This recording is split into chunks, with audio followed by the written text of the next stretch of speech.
Dicen que la fe cristiana no es una carrera de velocidad, sino que es una maratón, una carrera de aguante, por lo que es más importante cómo terminamos esta carrera que la velocidad con que la terminamos. La carrera de velocidad se define por qué tan rápido terminas, pero en una maratón lo importante es terminar y terminar bien. Y es así, hermanos, con nuestra carrera de la fe, en la cual nosotros debemos esforzarnos para terminarla bien. El apóstol Pablo nos llama en 1 Corintios 9:24 a correr de manera que nosotros obtengamos el premio. Ciertamente, a lo largo de nuestra carrera de la fe, que comienza en el momento que nosotros ponemos nuestra confianza y nuestra fe en Jesús, arrepintiéndonos de nuestros pecados, encontramos muchos obstáculos. Encontramos enemigos que nos quieren descalificar, las tentaciones de nuestra carne, del mundo y de Satanás, pero somos llamados a correr esta carrera puestos nuestros ojos, nuestra mirada en el Señor Jesucristo, el autor y consumador de nuestra fe, de manera que podamos terminar bien esta carrera, de manera que cuando lleguemos al final de nuestros días podamos ver atrás y darle gracias al Señor porque Él nos ayudó a terminar bien, porque Él nos ayudó a mantenernos fieles, porque Él nos ayudó a mantenernos sin caída, porque Él nos ayudó que cada vez que cuando caíamos nos levantábamos, nos arrepentíamos y confesábamos nuestros pecados a Él, porque Él nos ayudó a llegar al final sin que nadie tuviera nada que reprocharnos, con vidas irreprensibles, sirviendo al Señor, amando al Señor.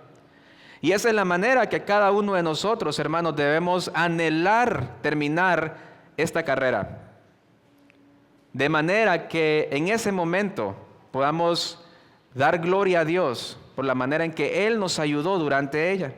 Y esa es la manera en que Samuel llegó al final de su vida y al final de su ministerio.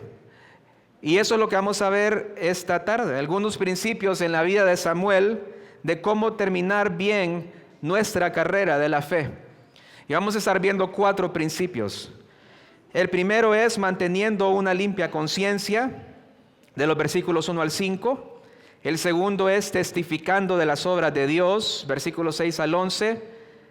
El tercero, animando a otros a rendirse al Señor, versículos 12 al 18. Y el cuarto, no dejando de orar por otros, versículos 19 al 25 de 1 de Samuel, capítulo 12.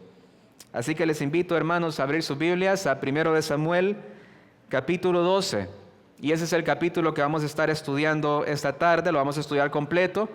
Y vamos a ver esos 4 principios que nosotros podemos aprender de Samuel. Vamos a ver primeramente que nosotros terminamos bien nuestra carrera manteniendo una limpia conciencia. Y eso lo vamos a ver en los versículos 1 al 5. Y solo como un contexto, hermanos, esta es la transición oficial de cómo el gobierno de Israel ha estado operando durante los últimos años. Recordemos que hasta el momento Israel había sido gobernado por jueces, de los cuales Samuel era el último. Pero el pueblo de Israel quería ser como las otras naciones, quería tener un rey que peleara sus batallas, un rey que los representara, un rey que los defendiera, por lo que despreció la autoridad de Dios por medio de los jueces y pidió un rey. Samuel entonces, el que era tanto profeta y juez, por medio de quien el Señor gobernaba a su pueblo, en este capítulo 12 se está preparando para la transición de pasar de una autoridad de jueces a pasar a una monarquía. Ya el Señor había escogido quién sería el rey, y este era Saúl, a quien vimos la semana pasada defendiendo al pueblo de Israel. Por lo que en este capítulo 12 Samuel da su discurso de despedida, no como un profeta, pero sí como un juez. Y él se despide no porque él había renunciado, sino porque prácticamente el pueblo de Israel lo corrió. Lo corrió de su rol de autoridad como juez sobre la nación. Vemos aquí entonces a Samuel que no se retira sin antes dar un discurso en donde podemos ver lo bien que él corrió su carrera como juez. Y primeramente vemos que lo hizo manteniendo una buena conciencia, y esto lo hizo siendo fiel al Señor. Vamos a ver los versículos 1 al 3. Versículos 1 al 3, dice así la palabra del Señor. Entonces Samuel dijo a todo Israel: yo he escuchado su voz en todo lo que me dijeron, y he puesto un rey sobre ustedes. Ahora, aquí está el rey que va delante de ustedes. Yo ya soy viejo y lleno de canas, y mis hijos son parte suya. Yo he andado delante de ustedes desde mi juventud hasta hoy. Aquí estoy, testifiquen contra mí delante del Señor y delante de su ungido. Lo primero que vemos aquí es que Samuel quiere aclarar al pueblo de Israel que la coronación del rey Saúl no había sido idea suya, no había sido idea de Samuel, sino que había sido idea del pueblo. Esto no es lo que el Señor había ideado para el pueblo, pero ellos lo pidieron y el Señor se lo dio. Algo que vemos en Samuel, hermanos, es que era el tipo de persona que tenía sus convicciones bien puestas. Samuel era de esos que aunque todo el mundo le diera la espalda al Señor, él se iba a mantener firme con el Señor. Él no iba a abandonar al Señor. Lo único que a él le importaba era quedar bien con Dios y no con la gente. Por eso, si ustedes recuerdan, en su primer sermón, Samuel emitió un juicio contra Elí. Elí no solamente era el sumo sacerdote, sino que también era una figura paternal para Samuel, porque básicamente fue quien lo crió en el templo. Pero Elí le había dado la espalda al Señor, había consentido en el pecado de sus hijos, y Samuel emitió juicio. Samuel señaló el pecado de Elí, aunque era alguien muy importante para él. Y así en este capítulo está enfrentando a una nación completa y le dice: ustedes y yo no estamos en la misma página. Esto que está ocurriendo es porque ustedes lo pidieron, no porque yo lo pedí para ustedes. Y es interesante también que los mismos hijos de Samuel no estaban con él, no estaban de su lado, ya que Samuel les dice: yo ya soy viejo de canas y mis hijos son parte suya. ¿Por qué eran parte de ellos los hijos de Samuel? Porque el mismo Samuel los había despedido del sacerdocio. Ellos eran sacerdotes, pero eran sacerdotes malos, que habían ido en contra de lo que el Señor quería. Entonces Samuel, por preferir servir al Señor y quedar bien delante de Dios, tuvo que despedir a sus propios hijos. Y entonces sus hijos lo que hicieron fue tomar parte con el pueblo, tomar el lado del pueblo en contra de Samuel. Muy diferente a Elí, quien consintió en el pecado de sus hijos, y esto lo llevó a la muerte de él y de sus hijos también, porque el amor de Elí por sus hijos era más grande que sus convicciones y su amor por Dios. Pero no fue así con Samuel. Samuel prefirió perder el favor de sus hijos a perder el favor de Dios. Samuel se mantuvo firme y fiel en sus convicciones de qué era lo correcto y qué era lo que el Señor había mandado para el pueblo de Israel. Y hay algo muy interesante, hermanos, que nosotros vemos en la genealogía de Samuel. Quiero que vayamos a 1 de Crónicas 6:33. 1 de Crónicas 6:33, que vamos a ver de dónde desciende Samuel. Eso es muy importante para el tipo de persona que Samuel era. 1 de Crónicas 6:33 dice: estos son los que servían con sus hijos. De los hijos de los coatitas eran Emán el cantor, hijo de Joel, hijo de Samuel, hijo de Elcana, hijo de Jeroam, hijo de Eliel, hijo de Toa, hijo de Suf, hijo de Elcana, hijo de Maat, hijo de Amasai, hijo de Elcana, hijo de Joel, hijo de Azarías, hijo de Sofonías, hijo de Taat, hijo de Asir, hijo de Abiasaf, hijo de Coré, hijo de Izar, hijo de Coat, hijo de Leví, hijo de Israel. Pues vemos aquí entonces que Samuel es descendiente de Coré. Coré, hermanos, era uno de los 3 hijos de Leví, a quienes se les había encargado roles importantes para transportar el tabernáculo. Pero Coré se rebela en contra de Moisés y en contra de Aarón, porque para él no eran suficientes estas tareas, sino que él anhelaba el sacerdocio. Entonces, en el libro de Números, capítulo 16, nosotros vemos que Coré es castigado por el Señor, por esta rebelión que él mostró ante las autoridades que el Señor había puesto, porque codició lo que no era suyo, un puesto que no le correspondía. Y el Señor le dio una instrucción a Moisés y le dijo: voy a castigar a Coré, a Datán y a Abiram, que eran los que se confabularon con Coré. Le dijo: diles a todos que se aparten de las tiendas de ellos 3, porque voy a destruirlos a todos. Pues las personas se apartaron, la tierra se abrió y mató a Coré, a Datán y a Abiram. Ellos perecieron ese día porque la tierra los tragó junto con todo lo que poseía. Número 16:32 dice: y la tierra abrió su boca y se los tragó, y ellos y sus casas, y a todos los hombres de Coré con todos sus bienes. Ellos y todo lo que les pertenecía descendieron vivos al Seol, y la tierra los cubrió y perecieron de en medio de la asamblea. Ahora, la pregunta aquí es, hermanos, ¿cómo es posible que Samuel sea un descendiente de Coré si el texto en Números dice que descendió al Seol Coré y su casa con todo lo que poseía? ¿Cómo es esto posible? Incluso hay algunos salmos que dicen que son escritos por los hijos de Coré. Pero ¿cómo es que Coré tenía descendientes si supuestamente en ese momento perecieron todos? Pues quiero que vayamos a Números 29:9, donde encontramos un censo. Y hermanos, los censos, tanto como las genealogías, como veíamos hoy en la mañana, somos tentados a saltárnoslas, porque vemos un montón de nombres y pensamos que no son importantes. Pero en estas genealogías y censos encontramos información muy importante. Números 29:9 dice: los hijos de Eliab, Nemuel, Datán y Abiram. Estos son el Datán y el Abiram que fueron escogidos por la congregación y que se rebelaron contra Moisés y contra Aarón con el grupo de Coré, cuando se rebelaron contra el Señor. Y la tierra abrió su boca y los tragó a ellos junto con Coré, cuando aquel grupo murió. Y cuando el fuego devoró a 250 hombres y sirvieron de escarmiento. Miren lo que dice el versículo 11: pero los hijos de Coré no murieron. ¿Por qué no murieron los hijos de Coré? Porque ellos decidieron separarse de su padre cuando el Señor mandó a que todos los que no estuvieran con Coré, que todos los que no estuvieran de acuerdo con su pecado, se separaran de las tiendas, porque él los iba a matar ese día, a Coré y a todos los que estuvieran con él. Los hijos de Coré dijeron: papá, lo siento mucho, nosotros amamos al Señor, le servimos a Él, no podemos estar contigo en esto. Entonces no perecieron. ¿Por qué? Porque fueron fieles al Señor antes de ser fieles a su padre.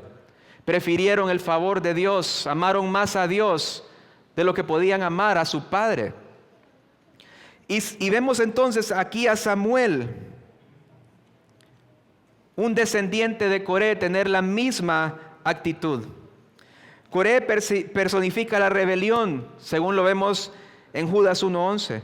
Y aún con su rebelión, a través de su linaje se levantaron hombres de Dios, profetas, líderes de adoración, jueces. Y por eso tenemos a Samuel, quien hizo lo mismo que sus padres. Prefirió a Dios que a su familia. Prefirió honrar a Dios que honrar a sus hijos. Fue fiel a Dios hasta el final, aun si eso significaba darle la espalda a sus propios hijos. Dice en el versículo 3: aquí estoy, testifiquen contra mí delante del Señor y delante de su ungido. ¿Por qué podía hablar Samuel de esa manera? Porque tenía una conciencia limpia delante del pueblo y delante de Dios. Aquí está él defendiendo su legado, ya que ellos querían un rey y no lo querían a él. Entonces les dice: díganme lo que yo he hecho mal, porque si había hecho algún mal, él estaba dispuesto a restituir la ofensa. Sigue diciendo en el versículo 3 y el 4: ¿a quién he quitado un buey? ¿O a quién he quitado un asno? ¿O a quién he defraudado? ¿A quién he oprimido? ¿O de mano de quién he tomado soborno para cegar mis ojos con él? Testifiquen y se lo restituiré. Ellos respondieron: tú no nos has defraudado, tampoco nos has oprimido, ni has tomado nada de mano de ningún hombre. Estas preguntas que Samuel le hizo al pueblo son las mismas cosas que sus hijos habían hecho. Pero Samuel demuestra aquí que él quería tener una limpia conciencia, que si a alguien le había hecho mal, que él se lo restituiría. Y Samuel no lo está haciendo desde un punto de vista de que es imposible que yo falle. Samuel, aunque era un profeta, podía fallar, y de pronto había hecho cosas a alguien del pueblo del cual él no sabía. Entonces les está diciendo: si yo he hecho algo en contra de ustedes, que los ha llevado a despreciar la autoridad que Dios me ha dado sobre ustedes, díganmelo. díganmelo para que yo se los restituya. Porque muchas veces, hermanos, no nos damos cuenta de que de pronto le hemos hecho mal a otra persona, de pronto hemos ofendido a otra persona, pero nosotros debemos estar dispuestos a pedir perdón si esa persona viene a nosotros y decirnos que fallamos en algo y restituir la ofensa, a enmendar las cosas. Debemos estar dispuestos a mantener la unidad con nuestros hermanos en la fe. Esto es algo que toma mucha humildad y también es un mandato del Señor. Lo vemos ahí en Mateo 5:23, donde dice: por tanto, si estás presentando tu ofrenda en el altar y allí te acuerdas que tu hermano tiene algo contra ti, deja tu ofrenda allí delante del altar y ve, reconcíliate primero con tu hermano y entonces ven y presenta tu ofrenda. Un ejemplo de esto que vemos también en Lucas capítulo 19 fue Zaqueo.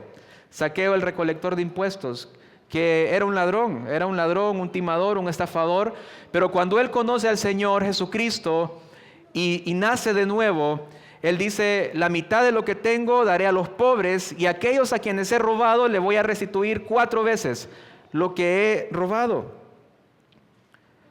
Esta fue la misma actitud de Samuel. Si hay algo que él había ofendido al pueblo, él estaba dispuesto a pedir perdón y restituir la ofensa. Ellos le respondieron a Samuel: tú no nos has defraudado, tampoco nos has oprimido, ni has tomado nada de mano de ningún hombre. Ellos estaban conscientes que este no era el problema de Samuel. Básicamente le estaban diciendo: no, Samuel, no eres tú, soy yo. Así como algunos jóvenes le dicen a la novia cuando ya no quieren andar con ella: no, es que no sos vos, soy yo, ¿verdad? Para que no se sientan mal. Y pues Samuel sabía esto. Samuel sabía que no era su problema, pero él quería mantener una buena conciencia ante Dios y ante los hombres. Dice el versículo 5: y Samuel le dijo: el Señor es testigo contra ustedes, y su ungido es testigo en este día, que nada han hallado en mi mano. Él es testigo, contestaron ellos. Samuel demuestra aquí entonces que él quiere tener una limpia conciencia delante de Dios y delante de los hombres. Y es que, hermanos, a veces nosotros pensamos equivocadamente que no importa lo que las personas piensen de mí. Y de cierta manera puede ser cierto si lo que buscamos es la autoexaltación. Pero si nosotros entendemos el rol que el Señor nos ha dado a nosotros de ser sus embajadores aquí en la tierra, de ser sus representantes aquí en la tierra, por supuesto que es importante lo que la gente piense de mí, porque lo que la gente piense de mí va a ser lo que piensen del Señor. Muchas personas blasfeman el nombre de Dios por la vida que muchos cristianos o llamados cristianos llevan. Vidas en pecado, vidas desenfrenadas, en rebelión. Y dicen: y es cristiano. Y al final, ¿el nombre de quién es el que blasfeman? No de la persona, sino el nombre del Dios a quien esa persona dice servir. El apóstol Pablo, en su defensa ante Félix, dice en Hechos 24:6: por esto yo también me esfuerzo por conservar siempre una conciencia irreprensible delante de Dios y delante de los hombres. Entonces sí importa, hermanos, nuestro testimonio delante de los hombres, porque ellos ven nuestras obras y glorifican al Padre que está en los cielos, como dice Mateo 5:16. Nosotros no debemos cuidar nuestro testimonio por lo que van a decir de mí personalmente, sino por lo que van a decir de Cristo, por lo que nosotros hacemos. Y a Samuel esto es lo que le preocupaba, no lo que pensaran de él, sino lo que pensaran del Señor. Entonces él les dice: el Señor y su ungido, hablando de Saúl, son testigos en este día que nada han hallado en mi mano. Es decir, que Samuel era irreprensible y Dios era su testigo. Y es que una cosa, hermanos, es llamar testigo a un hombre, que un hombre pues se puede equivocar, puede ser influenciable, manipulable, o puede que no se acuerde de cosas que nosotros hemos hecho. Pero decir que Dios es mi testigo, que Él todo lo ve, todo lo sabe, conoce mi corazón, mi mente, lo que pienso, lo que digo, aún en mi intimidad, es porque realmente yo sé que soy irreprensible delante de Él. El apóstol Pablo también llamó a Dios como su testigo. Primera de Tesalonicenses 2:5 dice: porque como saben, Nunca fuimos a ustedes con palabras lisonjeras ni con pretexto para sacar provecho. Dios es testigo. Dios es testigo. Hermano, ¿podrías poner a Dios como testigo tuyo en alguna acusación que alguien te haga? ¿Tienes una conciencia tan limpia que el Dios que todo lo ve y el Dios que todo lo conoce y que sabe lo que hay dentro de tu corazón podría ser tu testigo porque vives una vida irreprensible? ¿O ni siquiera te atreverías a poner a Dios como tu testigo porque sabe lo que hay dentro de tu corazón? Debemos vivir vidas, hermanos, delante de Dios y delante de los hombres, de manera que pudiéramos poner a Dios como nuestro testigo ante alguna acusación y que Él pueda decir, es cierto, Él no está haciendo eso de lo que ustedes le acusan. Él es inocente de eso. ¿Quieres terminar bien tu carrera de la fe, hermano? Mantén una limpia conciencia. Vive de una manera que nadie te pueda señalar, que nadie te pueda acusar y que si las personas te acusan, que sean acusaciones falsas, que vayan a ser desmentidas por la verdad. ¿Quieres terminar bien tu carrera? Testifica de las obras de Dios. Y ese es el segundo punto que vemos en la vida de Samuel.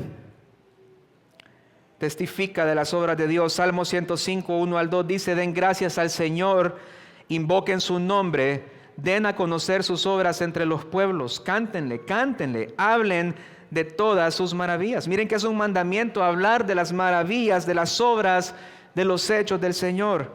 ¿Por qué? Porque esto trae confianza y seguridad a nuestra vida, que las obras que el Señor ha hecho en el pasado las va a repetir en el presente y en el futuro, que su fidelidad va a estar con nosotros así como ha estado en el pasado con las generaciones pasadas. Samuel testificó acerca de la fidelidad de Dios. Dice el versículo 6, entonces Samuel dijo al pueblo, el Señor es el que designó a Moisés y a Aarón y el que sacó a sus padres de Egipto. Entonces él está testificando de la fidelidad de Dios ¿en qué? ¿O la fidelidad de Dios a qué? A sus promesas. La fidelidad de Dios a sus promesas. Él había prometido a Abraham que en su simiente serían benditas todas las naciones, que iba a tener una descendencia imposible de contar, que de su simiente iba a salir el rey redentor. Y cuando el pueblo estuvo esclavo en Egipto, esta promesa se vio amenazada. Las cosas se veían muy mal para Israel. Eran esclavos, eran maltratados, pero el Señor designó a Moisés y a Aarón para sacar al pueblo de allí, liberarlos y darles libertad de la esclavitud. Él los sacó y los llevó de ahí a la tierra que él había prometido a Abraham. Samuel entonces quería recordarles la fidelidad del Señor, que él era fiel a su pacto, fiel a sus promesas. También quería recordarles sus obras de justicia, y eso lo vemos en los versículos 7 al 10. Dice, ahora pues, preséntense para que yo discuta con ustedes delante del Señor acerca de todos los hechos de justicia del Señor que Él hizo por ustedes y por sus padres. Cuando Jacob fue a Egipto y sus padres clamaron al Señor, el Señor envió a Moisés y a Aarón, quienes sacaron a sus padres de Egipto y los establecieron en este lugar. Pero ellos olvidaron al Señor su Dios, y Él los vendió en manos de Sísara, jefe del ejército de Azor, en manos de los filisteos y en manos del rey de Moab, los cuales pelearon contra ellos. Entonces clamaron al Señor y dijeron, hemos pecado porque hemos dejado al Señor y hemos servido a los Baales y a Astarot, pero ahora líbranos de la mano de nuestros enemigos y te serviremos. Samuel entonces aquí quiere mostrarle al pueblo que Dios era su verdadero defensor, su verdadero ayudador, y que aún así ellos querían otro rey.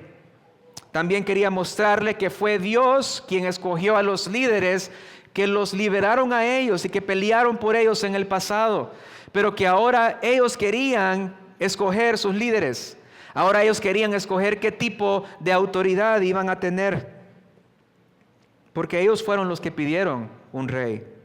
Samuel quería mostrarles que Dios había sido fiel a su pueblo y está contrastando la fidelidad inagotable de Dios con la inconsistencia y la infidelidad del pueblo. que ellos rechazaron al Señor y se olvidaron de todo lo que Él había hecho. Se olvidaron de sus maravillosas obras poderosas del pasado y dijeron: queremos un rey que nos defienda. Como que si el Señor no los había defendido suficiente anteriormente, despreciando al Señor completamente. Hermanos, gracias a Dios que Él no es fiel como lo somos nosotros con Él. ¿Se imaginan que el Señor tuviera nuestra fidelidad hacia Él? Nos levantaríamos cada día con miedo, sin esperanza. ¿Para qué oraríamos? ¿Para qué leeríamos la palabra? Si no sabríamos si Él cumpliría sus promesas o si Él contestaría las oraciones. Gracias a Dios que Él no es así, que Él es un Dios fiel a su pacto, a sus promesas, que Él cumple lo que promete y que Él protege a su pueblo. Dios se había mostrado fiel a lo largo de las generaciones a través de sus hechos de justicia, pero también a través de su misericordia.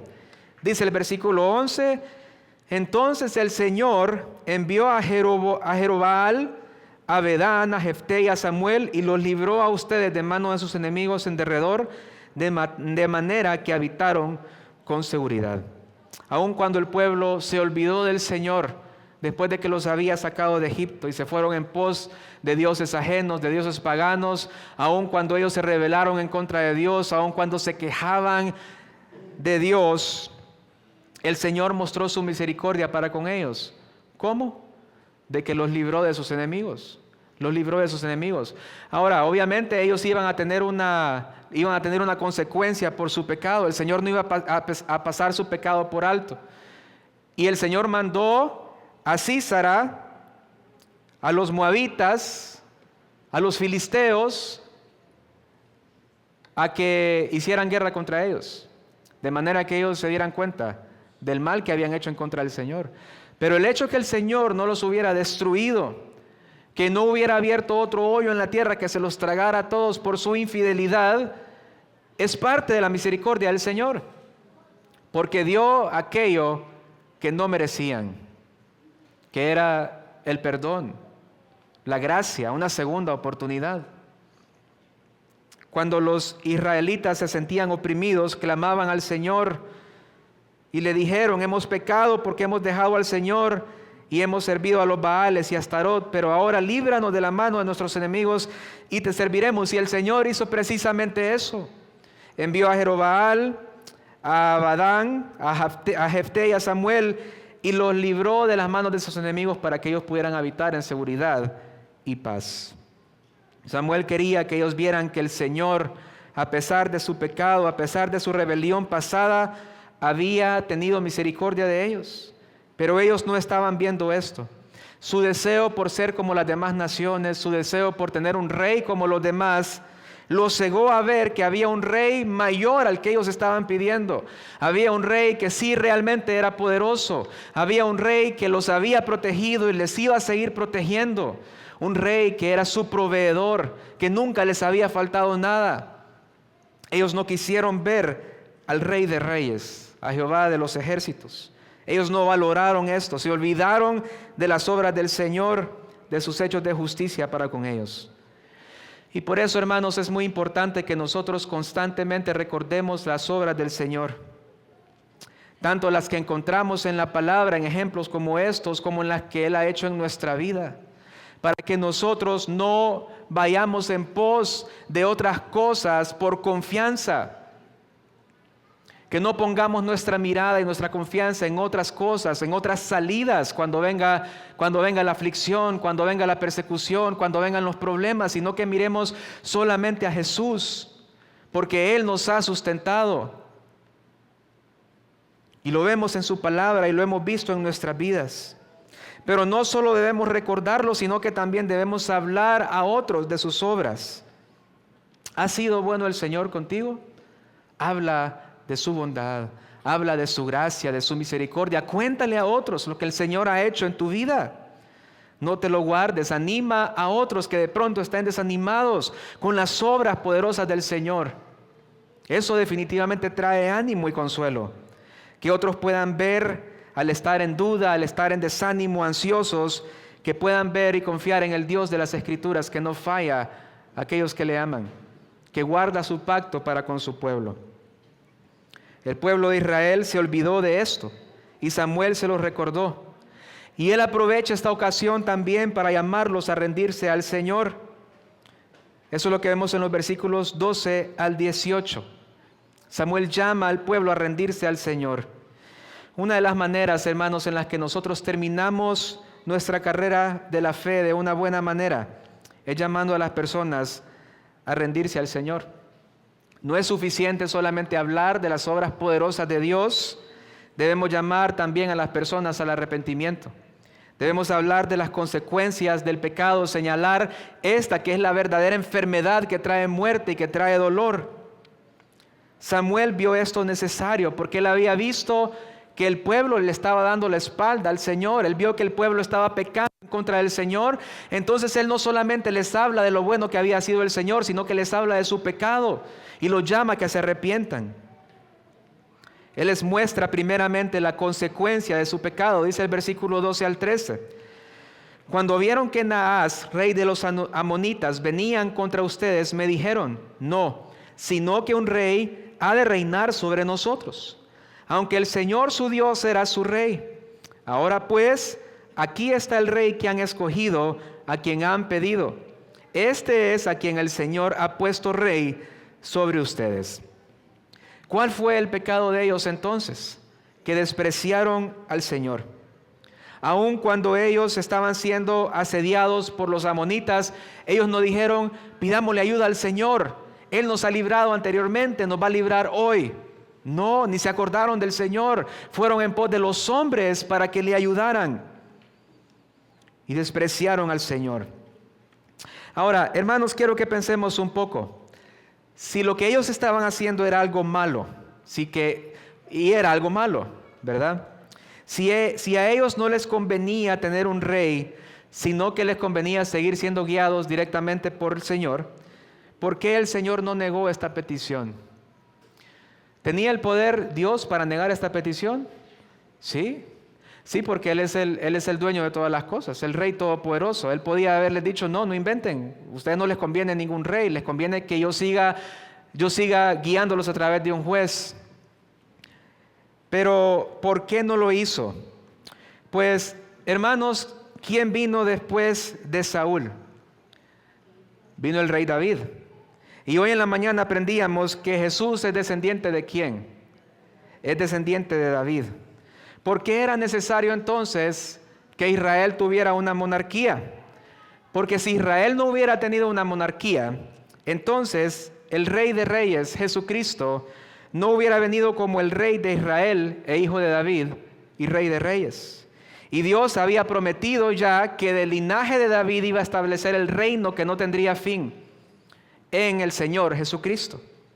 Lo dice en Lucas 1:32, este será grande y será llamado Hijo del Altísimo, y el Señor Dios le dará el trono de David su padre, y reinará sobre la casa de Jacob para siempre, y su reinado no tendrá fin.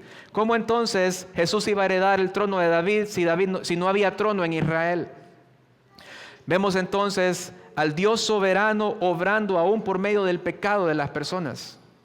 Este era el plan del Señor desde el principio. El pueblo de Israel pecó pidiendo un rey, pero era necesario que Israel tuviera una monarquía, porque así se cumpliría la promesa del Rey Jesucristo y su reino sin final. Aparte de la consecuencia de ese pecado de despreciar al Señor, era que el Señor les dio lo que ellos querían, un rey. ¿Y por qué fue esta una consecuencia del pecado de Israel? Porque Saúl fue un mal rey. Fue un rey necio, soberbio, violento, iracundo, impulsivo. Aunque el Señor en su misericordia y como parte de su plan de redención, más adelante les da un buen rey, que es el rey David, y otros buenos reyes también, en este momento ellos tendrían un mal rey como consecuencia de su desprecio al Señor. Pero aún habiendo hecho esto, aunque este pecado iba a traer consecuencias a ellos como pueblo, también iban a haber buenos resultados si ellos obedecían al Señor. Dice el versículo 14. aunque ellos dice el versículo 14, si temen al Señor y le sirven, escuchan su voz y no se rebelan contra el mandamiento del Señor, entonces ustedes, como el rey que reine sobre ustedes, estarán siguiendo al Señor su Dios. Ellos se habían equivocado, pero aún así había un futuro para ellos. Si ellos temían al Señor, si ellos le servían, si no se rebelaban en contra de los mandamientos de Dios, entonces les iría bien. Pero eso también dependía del rey. Por eso Samuel dice, ustedes y el rey les irá bien. ¿Qué pasó en Israel en muchas ocasiones, hermanos? El rey fue el primero que llevó al pueblo a pecar. Hubieron reyes en Israel que levantaron imágenes dentro del templo y llevaban y convencían al pueblo y los tentaban a pecar contra el Señor. La consecuencia de esto fue el exilio a Babilonia. Fueron desterrados de su hogar por el pecado que comenzó con los reyes. Samuel les está diciendo, si ustedes y su rey obedecen al Señor, les va a ir bien. Les va a ir bien. Por el otro lado, habrían consecuencias de la desobediencia en el versículo 15. Pero si no escuchan la voz del Señor, sino que se rebelan contra el mandamiento del Señor, entonces la mano del Señor estará contra ustedes como estuvo contra sus padres. El Señor no pasaría por alto el pecado de ellos, como no lo había pasado anteriormente tampoco. Claro que la misericordia de Dios iba a mantenerse, claro que Él iba a cumplir su pacto, iba a mantenerse fiel a sus promesas, pero el Señor iba a disciplinar el pecado, así como lo había hecho con sus padres. Él les está mostrando las consecuencias de su pecado. Y esto lo encontramos también en el Nuevo Testamento, en Gálatas 6:7, donde dice, no se dejen engañar, de Dios nadie se burla, pues todo lo que el hombre siembre, eso también segará. Porque el que siembra para su propia carne, de la carne segará corrupción, pero el que siembra para el Espíritu, del Espíritu segará vida eterna. Y es que la paga del pecado, hermanos, es muerte para el incrédulo y para el creyente es la disciplina del Señor. Pero el fruto de la obediencia es la bendición del Señor. Y alguien dijo la siguiente frase, el pecado no sería tan atractivo si el pago por él fuese efectivo inmediatamente. Y es que a veces, hermanos, nosotros nos engañamos pensando que de pronto porque la disciplina por nuestro pecado no vino inmediatamente es que no va a venir. Y entonces por eso seguimos pecando. Porque si el Señor no me disciplinó ahorita, entonces de pronto no me va a disciplinar después. Pero eso es tentar al Señor, es abusar de su misericordia. Si el Señor no trajo disciplina la primera vez, no debe ser razón mía para volver a hacerlo, sino para decir, Señor, perdóname, gracias por tu misericordia, y abandonar el pecado. Porque la Biblia es clara, del Señor nadie se burla, Él no puede ser burlado. Lo que nosotros cosechamos, eso vamos a segar. Si cosechamos desobediencia, tendremos la consecuencia de esta desobediencia. Samuel entonces, después de hablarles de las consecuencias de la desobediencia, los llama al arrepentimiento. Versículos 16 al 18. Dice, preséntense ahora y vean esta gran cosa que el Señor hará delante de sus ojos. ¿No es ahora la siega del trigo? Yo clamaré al Señor para que mande truenos y lluvia. Entonces conocerán y verán que es grande la maldad que han hecho delante de los ojos del Señor al pedir para ustedes un rey. Clamó Samuel al Señor y el Señor envió aquel día truenos y lluvia, y todo el pueblo temió grandemente al Señor y a Samuel. La temporada en la que ellos estaban, hermanos, era una temporada de sequía entre mayo y junio. Y era muy extraño que lloviera, mucho más extraño que cayeran truenos y relámpagos. Esto en aquel momento solo podía suceder de una manera sobrenatural, por lo que Samuel clamó al Señor para que enviara trueno y lluvia en temporada de sequía, para que ellos se dieran cuenta que esta reprensión venía del Señor y no de parte de Samuel. El pueblo de Israel fue necio y no se había arrepentido todavía del pecado de haber despreciado al Señor. Pero Dios finalmente llama su atención y llegó a sus conciencias con esta señal milagrosa. Y todos temieron, dice el texto, grandemente al Señor y a Samuel. Fue en este momento entonces que ellos se dieron cuenta de su pecado. Hoy las personas también están en pecado y en rebelión contra Dios. Y el Señor no va a mandar lluvia y truenos para llamar su atención, porque esto no es necesario. Ya ha obrado una gran, maravillosa señal que llama a las personas al arrepentimiento. Y eso lo vemos en Hechos 17:30, donde dice: por tanto, habiendo pasado por alto los tiempos de ignorancia, Dios declara ahora a todos los hombres en todas partes que se arrepientan, porque Él ha establecido un día en el cual juzgará al mundo en justicia por medio de un hombre a quien Él ha designado, habiendo presentado pruebas a todos los hombres cuando lo resucitó de entre los muertos. En aquel momento Dios llamó la atención de las personas por medio de truenos y por medio de la lluvia. Dios llama hoy a las personas a que se arrepientan por medio del milagro de la muerte y resurrección de nuestro Señor Jesucristo. Y este debe ser nuestro mensaje, hermanos. ¿Quieres terminar bien tu carrera? Llama a las personas al arrepentimiento. Muéstrales su pecado, muéstrales su condición, muéstrales que sin Cristo están perdidos. Muéstrales que sus pecados los condena y que los va a llevar a una muerte eterna. Háblales de la gracia del Señor, pero debes mostrarles primero lo que está malo en ellos. Pero además de esto, necesitamos mostrar el pecado, exhortar, reprender a nuestros hermanos en la fe que están pecando contra el Señor. Y hermanos, por alguna razón, como creyentes, evitamos esto a toda costa. Evitamos reprender a otros hermanos. No queremos que piensen que no les amamos y vamos y les decimos lo que están haciendo mal. Pero déjenme decirles que el no hacerlo es no amarlos. A veces pensamos que sería falta de amor venir donde un hermano y reprenderlo por estar pecando. Pero realmente la falta de amor es no hacerlo. Ver a un hermano en una práctica de pecado. Ver a un hermano que no quiere abandonar ese pecado, que no quiere arrepentirse y no decirle nada. Eso es falta de amor. Es falta de amor y consideración a la otra persona. ¿Por qué? Porque tal vez la otra persona no lo sabe o necesita una reprensión. Y si no la recibe, va a seguir en su pecado y va a recibir serias consecuencias del Señor. Cuando pudo haberlo evitado si un hermano amoroso se le acercara a decirle que se arrepintiera de su pecado. A veces pensamos que eso es consideración, más bien es todo lo contrario a consideración, hermanos. Tenemos que llamar a las personas al arrepentimiento. Y esto no solo con aquellos pecados grandes o más notorios. Hay pecados pues que nosotros vemos como pequeños, que decidimos ignorar.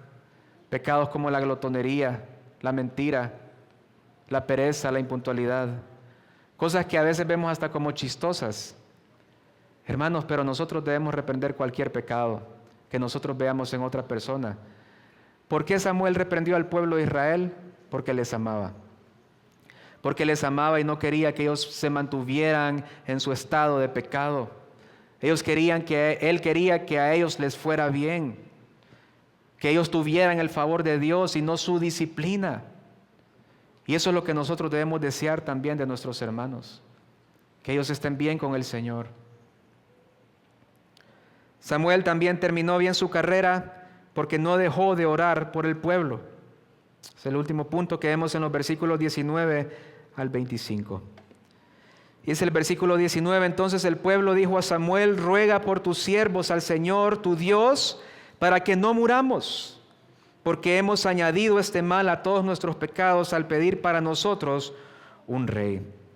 El pueblo entonces, después de haber sido llamado al arrepentimiento por medio de Samuel y el poder de Dios, finalmente reconoce sus pecados.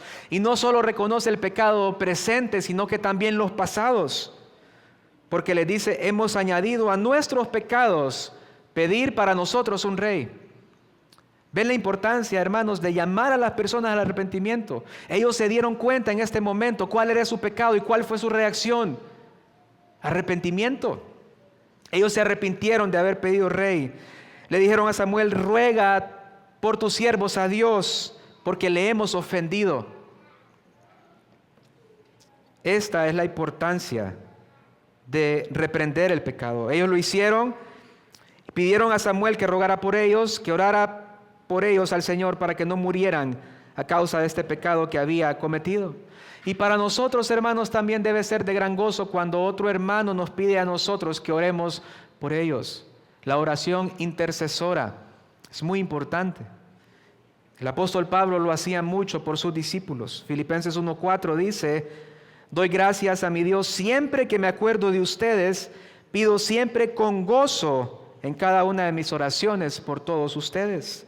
También lo dice a los colosenses, en Colosenses 1:3, damos gracias a Dios el Padre de nuestro Señor Jesucristo, orando siempre por ustedes.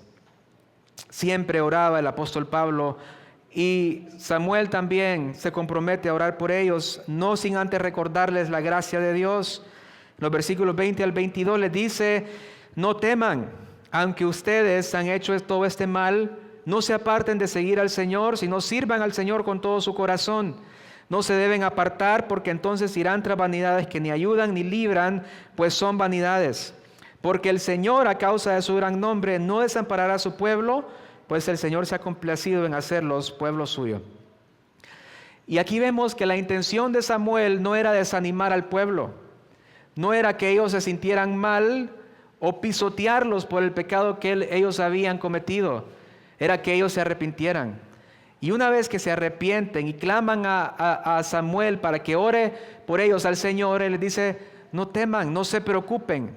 Si ustedes se mantienen arrepentidos, si ustedes no van en pos de las vanidades, si ustedes siguen al Señor, les va a ir bien. Les va a ir bien. Esa es la fórmula. Sigan al Señor, aunque ya tienen rey, no hay vuelta atrás, ya tienen un rey, pero sigan al Señor, obedézcanlo, no se vayan en pos de los dioses ajenos, en pos de las vanidades, síganlo a Él y les va a ir bien. Porque el Señor, dice, a causa de su gran nombre, no desamparará a su pueblo. No era por quién era Israel, era por quién era Dios, que Él iba a mantener su misericordia para con ellos. Lo único que ellos tenían que hacer era mantenerse firmes ante el Señor. Samuel no dejaría de orar por ellos porque estaría pecando en contra del Señor, dice el versículo 23, y en cuanto a mí, lejos esté de mí que peque contra el Señor, cesando de orar por ustedes. Antes bien, les instruiré en el camino bueno y recto. Si bien es cierto, Samuel ya no era el juez de Israel, pero sí seguía siendo un profeta. Sí habían funciones espirituales que él seguía fungiendo como un profeta en Israel. Y él les dice: lejos esté de mí que peque dejando de orar por ustedes. Para Samuel era un pecado que él dejara de interceder por el pueblo, que él dejara de orar, de interceder por aquellos que en este momento le estaban pidiendo ayuda. Hermanos, cuando nosotros dejamos de interceder por nuestros hermanos, estamos pecando. Es un mandato en la palabra de Dios. Efesios 6:18. Con toda oración y súplica, oren en todo tiempo en el Espíritu, y así velen con toda perseverancia y súplica por todos los santos. La oración de intercesión es un mandato. Es un mandato, orar los unos por los otros. Hermanos, es tan importante. Por eso en Grupo Casa pedimos peticiones para poder orar los unos por los otros. Porque es un mandato que el Señor nos ha dado, porque eso demuestra que no soy egoísta, que no solo estoy pensando en mi bien, que no solo estoy pensando en lo que yo necesito, pero sino que estoy pensando también en mi hermano, en su necesidad, en su aflicción. Eso es amor por los hermanos también, orar por ellos. Y también dice que les instruiría en el camino bueno y recto. La tarea de Samuel no había terminado. Él seguiría guiando al pueblo espiritualmente hasta que el Señor lo llamara. Y lo hace también con sus últimas palabras de ánimo en el versículo 24. Solamente teman al Señor y sírvanle en verdad con todo su corazón, pues han visto cuán grandes cosas ha hecho por ustedes. Pero si perseveran en hacer mal, ustedes y su rey perecerán. Todo nuestro servicio, hermanos, toda nuestra obediencia, todo nuestro amor por Dios debe ser puesto en este contexto. Lo hacemos por las grandes cosas que ha hecho el Señor por nosotros. Lo hacemos por amor a Él. No lo hacemos para persuadirlo que haga grandes cosas en nosotros, porque ya ha hecho grandes cosas en nosotros y ya está haciendo grandes cosas también en nosotros. Y nos pide que las recibamos por fe. Solo podemos mantener la perspectiva en nuestra carrera de fe si nos enfocamos en las grandes cosas que el Señor ha hecho por nosotros. Si perdemos la perspectiva, todo se distorsiona, así como sucedió con el pueblo. Ellos se olvidaron del Señor, de sus obras, perdieron la perspectiva y pidieron un rey que no les convenía, solo por ser como las demás naciones. Por lo que Samuel los anima a servirle de corazón, considerando estas grandes obras y de guardarse de hacer el mal, porque les dice: si ustedes perseveran en hacer el mal, ustedes y su rey perecerán. Les está advirtiendo lo que sucedería si ellos perseveraban en hacer el mal. Y es así, hermanos, como nosotros terminamos bien nuestra carrera. Y cómo vivimos hoy, las decisiones que tomamos hoy determinan cómo terminamos nuestra carrera. Eclesiastés 7:8 dice que es mejor el fin de un asunto que su comienzo. Es muy importante cómo termines tu carrera. Si fuiste fiel al Señor durante toda tu vida, si llamaste a las personas al arrepentimiento, si predicaste a Cristo, si testificaste de las obras de Dios, si no dejaste de orar por tus hermanos, todas estas cosas se añaden a cómo tú vas a terminar tu carrera. De manera, hermanos, que al final de tus días, cuando te presentes delante del Señor, escuches esas palabras tan ansiadas por todos los creyentes: bien hecho, buen y siervo fiel. Ese debe ser el deseo de cada uno de nosotros. Que el Señor nos ayude, hermanos, a terminar nuestra carrera con fidelidad, tal y como lo hizo Samuel. Oremos. Señor, nuestro Rey, nuestro Dios, gracias por tu palabra, Señor. Perdónanos, Padre, cuando vamos en pos de otras cosas, Señor, en auxilio, cuando sabemos que nuestro pronto auxilio eres tú, Señor. Cuando sabemos que no hay otro como tú, que no hay ningún ayudador, ningún libertador, ninguna roca fuerte como lo eres tú, Señor. Padre, ayúdanos a terminar bien nuestra carrera. Ayúdanos a mantenernos fieles a ti, Señor, toda nuestra vida. De manera que cuando nos presentemos delante de ti, Señor, podamos presentarnos aprobados por cómo vivimos nuestra vida. En el nombre de Jesús. Amén.